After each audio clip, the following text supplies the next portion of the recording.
Mean by a binomial? What is a binomial?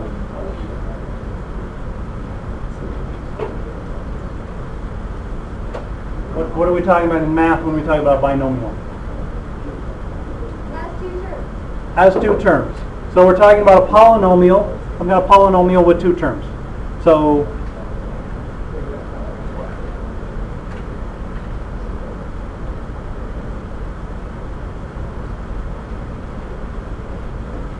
we have, for example, we have something like x plus 2 would be a binomial. That would be a binomial. What the binomial theorem is interested in is if we have some kind of two-term polynomial raised to a power,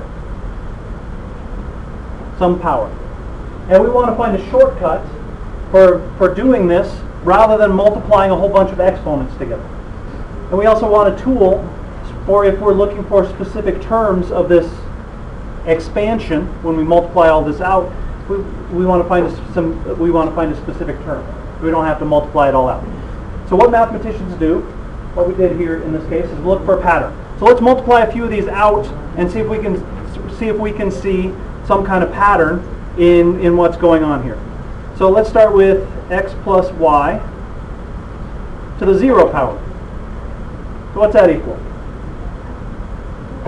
What's anything to the 0 power? 1. And I'm going to write over here how many terms we have.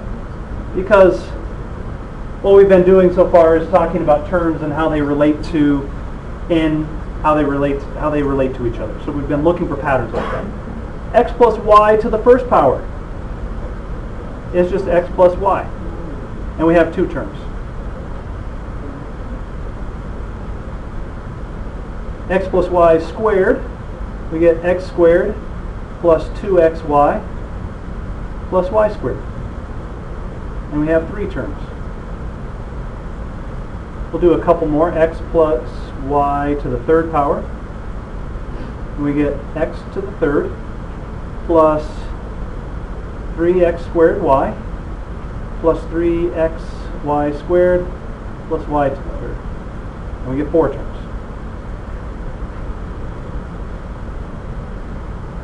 X plus y to the fourth. We get x to the fourth plus 4x cubed y plus 6x squared y squared plus 4xy cubed plus y cubed. And we get five terms.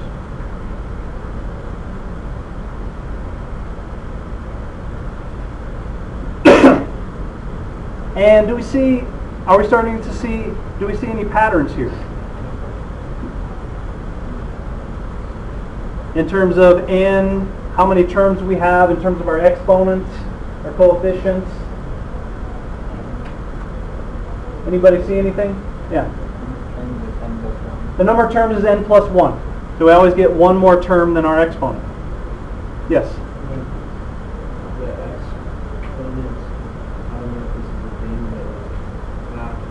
What were you thinking, Brecken? Like, it goes like 3, 2, 2, 3, so it goes like down like that. Right. So if we look at the exponent, that definitely is a thing.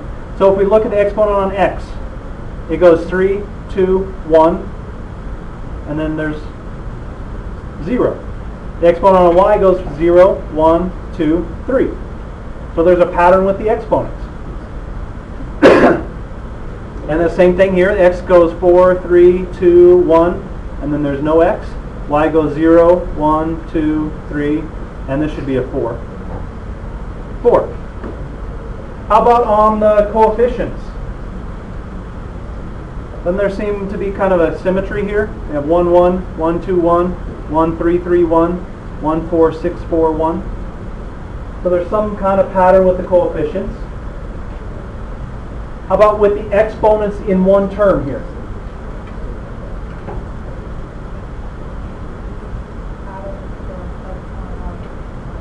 Right, they add up to n. Here our exponent is, here n is 4. I have a 3 and a 1. I have a 2 and a 2. A 3 and a 1. Here n is 3, I have a 2 and a 1 and a 2. Here n is 2, I have a 1 and a 1. So the exponents always add up to n. So what mathematicians did is they said, how do we make this, there's a pattern here. How do we write that pattern down? And that's what the binomial theorem is. So we've noticed some patterns. What the mathematicians did is let's figure out a way to write that out. So that's what we're going to do with the binomial theorem. It's just a way of expressing that pattern in a way that we can use. So x plus y to the n power. So what I'm going to do is write it down. We'll talk about what the parts mean, and then we'll do some calculations with it. The sum, r equals 0 to n, so r is just our index, of NCR. Talk about what that means in just a second. X to the n minus r, y to the r. So we're doing this sum. This is going to give us all of our terms, where this NCR, the other way we write this is NR in parentheses, n factorial over r factorial times n minus r factorial. And this is called n choose r, or the number of combinations of n things taken r at a time. And this is how we calculate it.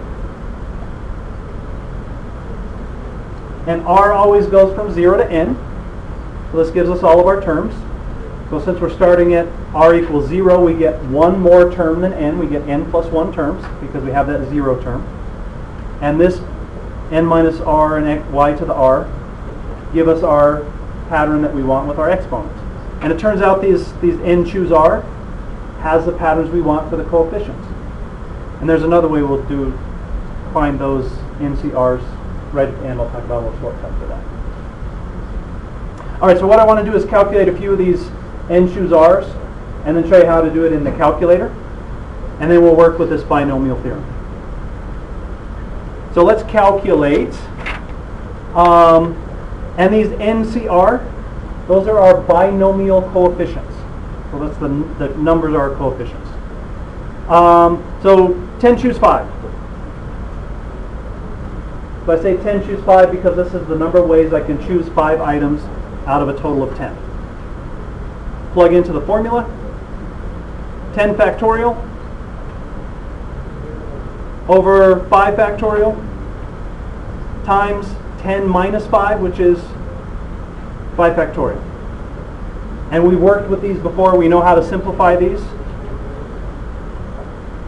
This is 5 factorial times 6 times 7 times 8 times 9 times 10 over 5 factorial times 5 factorial is 1 times 2 times 3 times 4 times 5. These cancel. I'm going to cancel this 2 with this 6 and get a 3. Cancel that 3 with that 9 and get a 3. Cancel that 4 with that 8 and get a 2. That 5 with that 10 and get a 2. So I get 3 times 7 times 2 times 3 times 2, which comes out to be 252.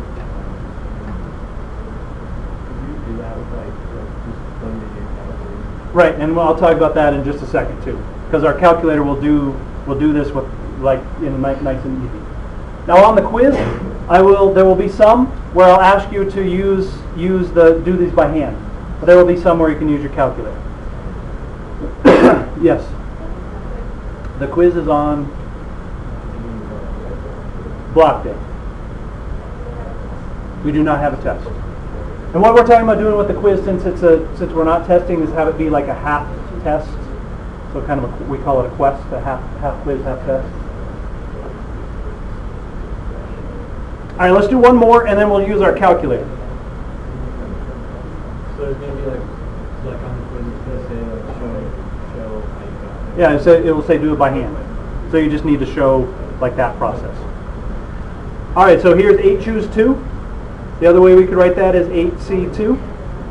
And that's going to be 8 factorial over 2 factorial times 8 minus 2, 6 factorial. And to simplify that, I'm going to write 8 factorial as 6 factorial times 7 times 8 over 6 factorial times 2 factorial is just 2. Those cancel. That can reduce that to a 4, and I get 28.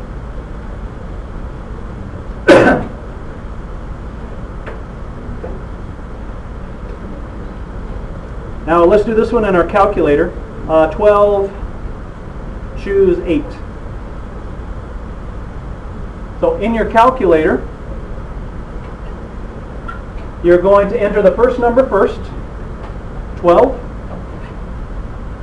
And then you go to the math menu, and you go over here to probability.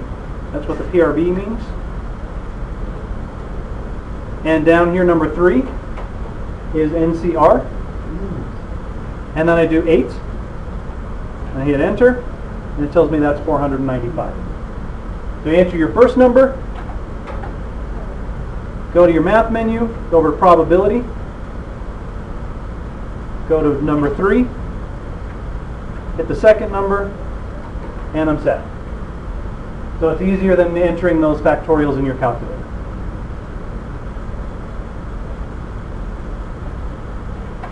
And if you have questions on how to do that in your calculator, I can help you out with that. All right, so this is 495 in our calculator. All right, questions so far?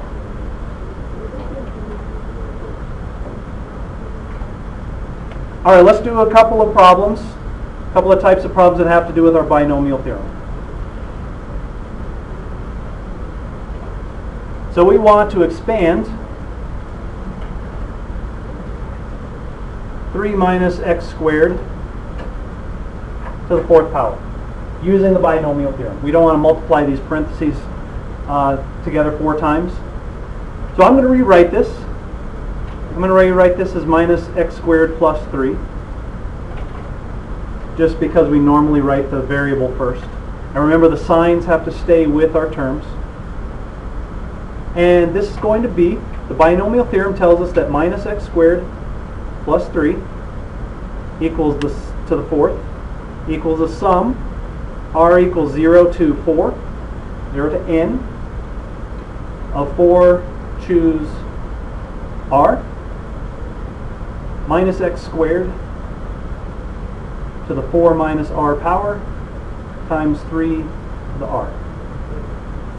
So we get 5 terms because we're going to start with r equals 0, and we go r equals 1, r equals 2, r equals 3, r equals 4. That will give us our 5 terms, and we calculate each piece out. So I'm going to write it out. I'm going to write each piece out just explicitly. We don't necessarily have to calculate. You don't have to write it out this way when you do it. I just want you to see each step. Yes. So in the formula, it's x to the n minus r and then y to the r. Does it matter for a switch? No.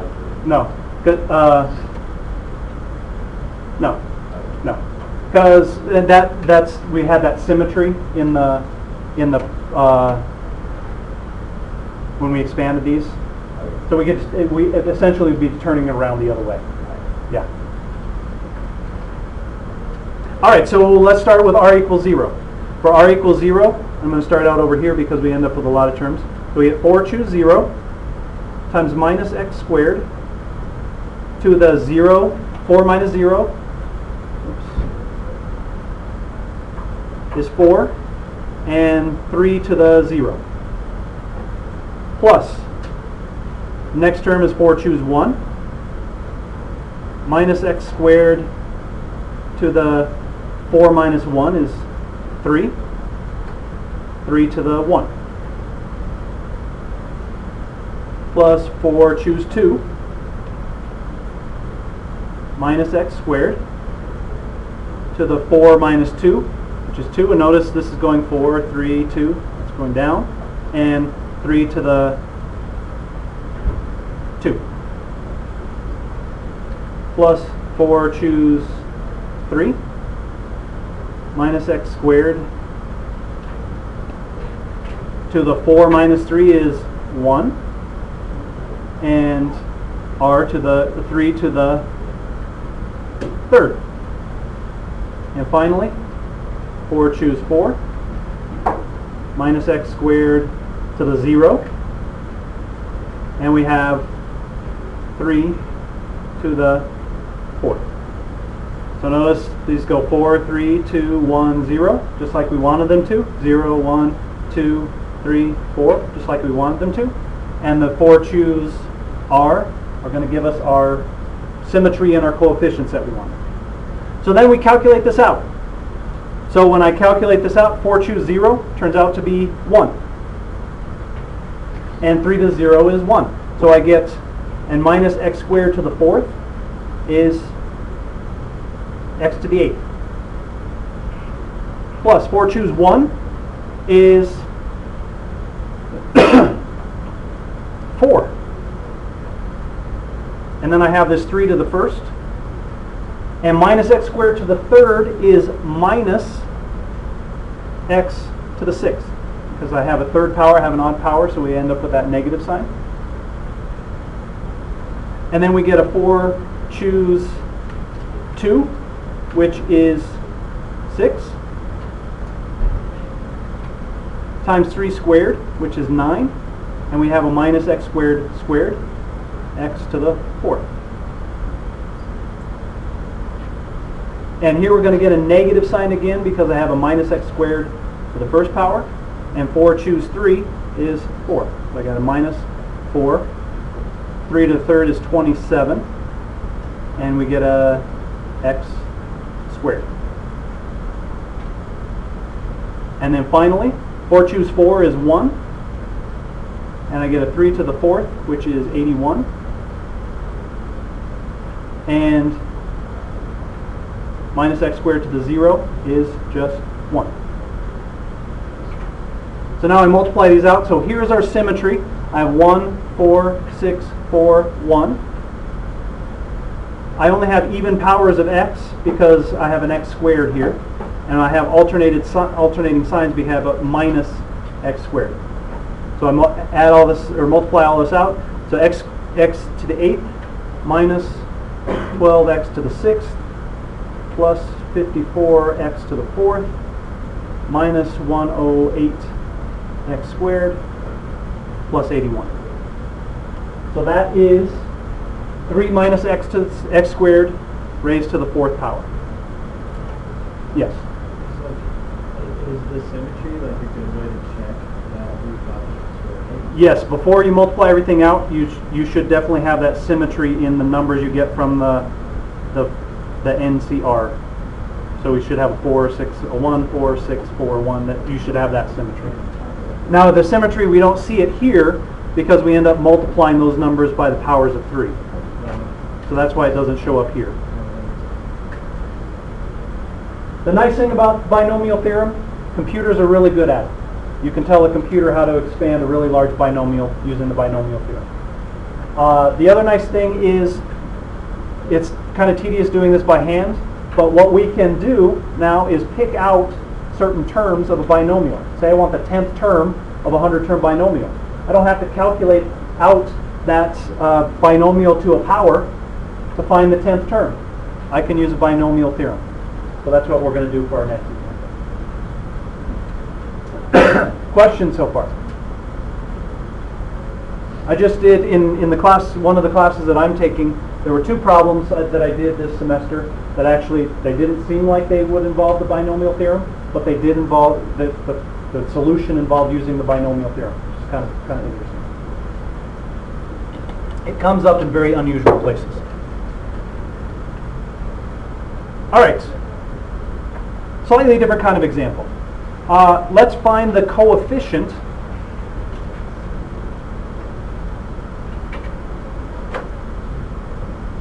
on x to the 8th power in the expansion of x squared plus 2 to the 12th power.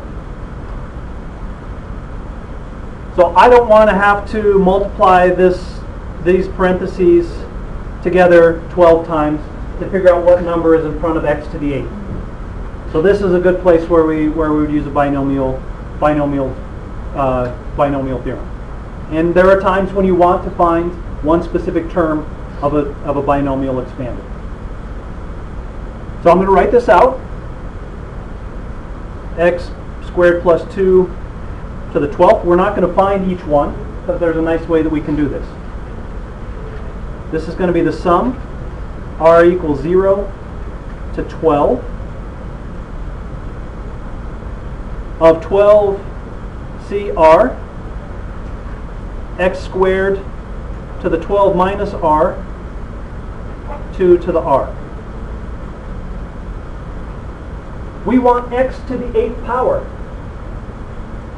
So that tells us that x squared to the 12 minus r has to equal x to the 8th. We're looking for that 8th power. So what does 12 minus r have to equal here? Someone said it? 4. 12 minus r has to equal 4. So what does r equal?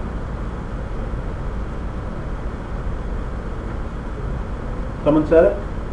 8. R equals 8.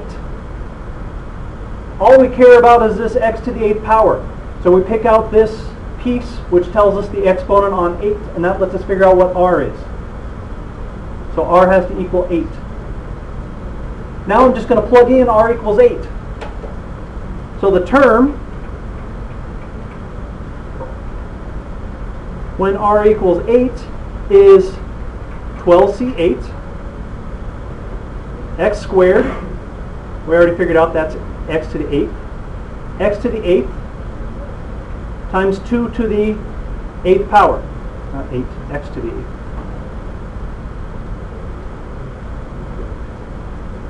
So this is the term when r equals 8. So our coefficient is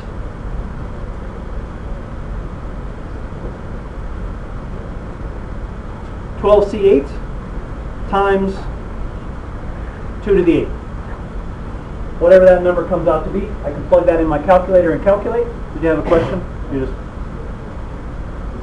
And that turns out to be, when I calculate this out, 126,720.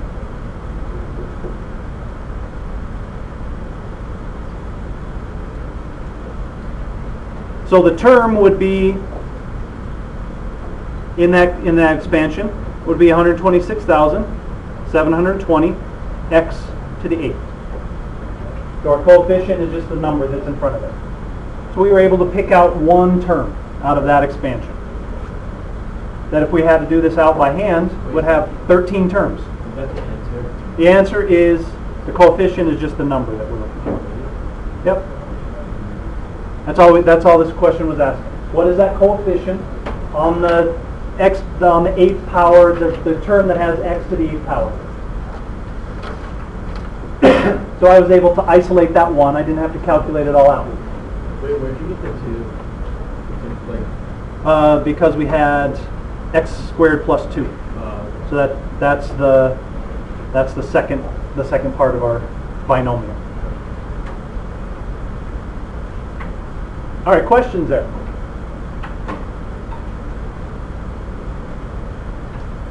All right, let's do just a slight variation on this problem, and then we'll talk about a shortcut to find these binomial coefficients. It's 12c8, those things. Let's find the 5th term.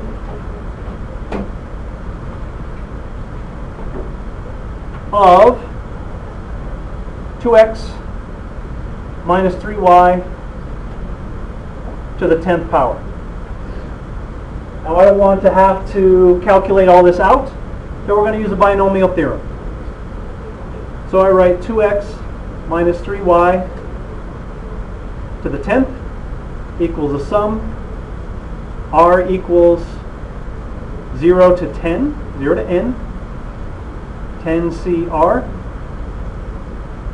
2x to the 10 minus r minus 3y to the r.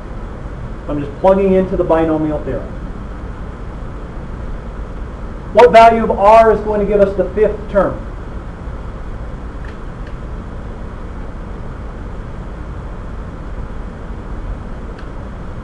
What value of r gives us our first term? Where does r start? 0. r equals 0 gives us our first term. r equals 1 gives us our second term. r equals 2 gives us our third term. So what's going to give us our fifth term? r equals 6? 6? 4? 0 gives us first term. 1 gives us second term. 2 gives us third term. 3 gives us fourth term. 4 gives us the fifth term. So we get the fifth term, since we're starting at 0, we get the fifth term when r equals 4.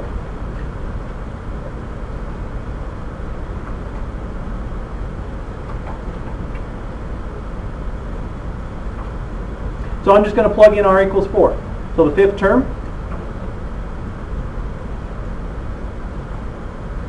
is going to be 10c4,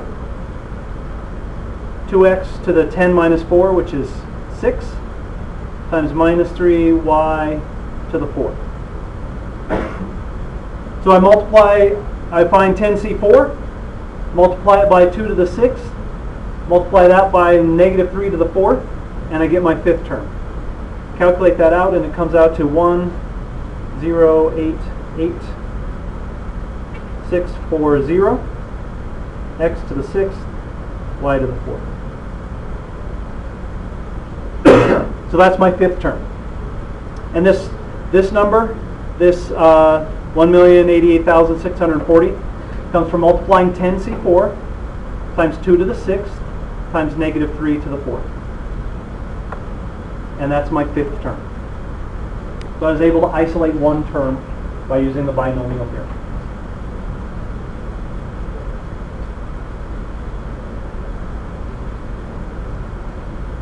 All right, questions there? So on all of these series problems, be careful when you start your counting at r equals 0, n equals 0, I equals 0, whatever, because your first term comes when that index equals 0.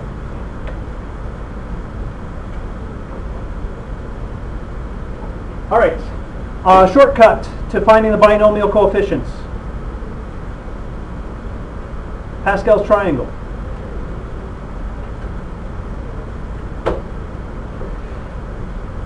You guys remember Pascal's triangle? Pascal's triangle 1, 1, 1.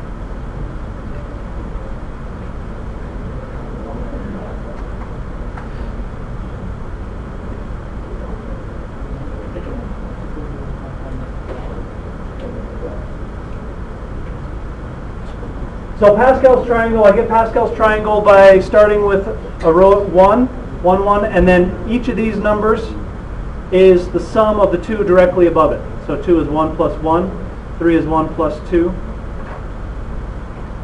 6 is 3 plus 3, 4 is 1 plus 3, 5 is 1 plus 4, etc., etc. And I can continue constructing Pascal's triangle this way. These numbers, 1, 1, 1, 1, 2, 1, 1, 3, 3, 1, 1, 4, 6, 4, 1. Those look familiar? Those are these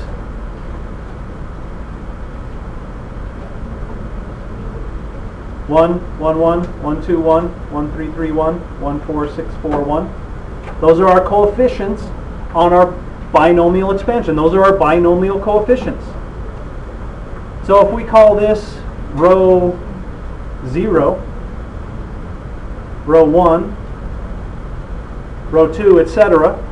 The other way that we can think of Pascal's triangle, this 1 is 0, C0. This 1 is 1, C0, and it's 1, C1. So that's this first row. This is 2, C0, 2, C1, 2C2. So I start counting our rows at the top with 0 and our columns on the left with 0, and I get my binomial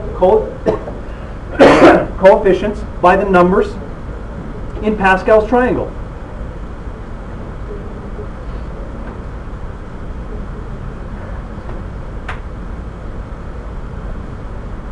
And I can keep going this way. This would be 4, 0.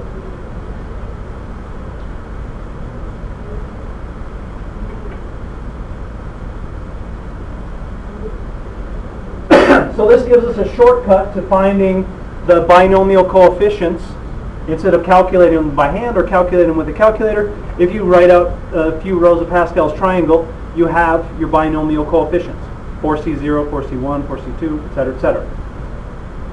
So in your homework, there are a few problems that say use Pascal's triangle to expand the binomial. What the homework means is use the Pascal's triangle to find your coefficients rather than calculating in your calculator by hand the NCR.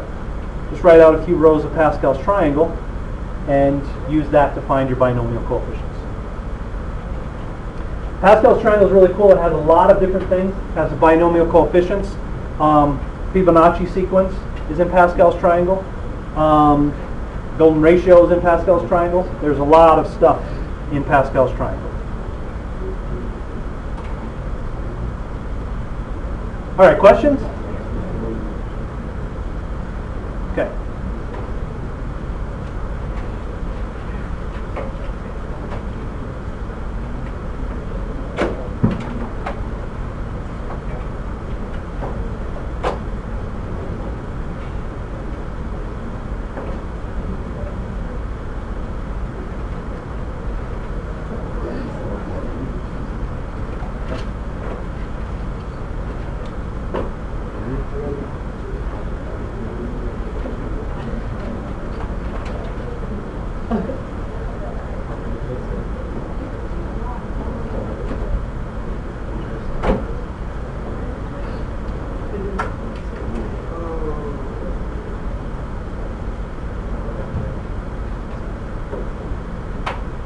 All right, there you go.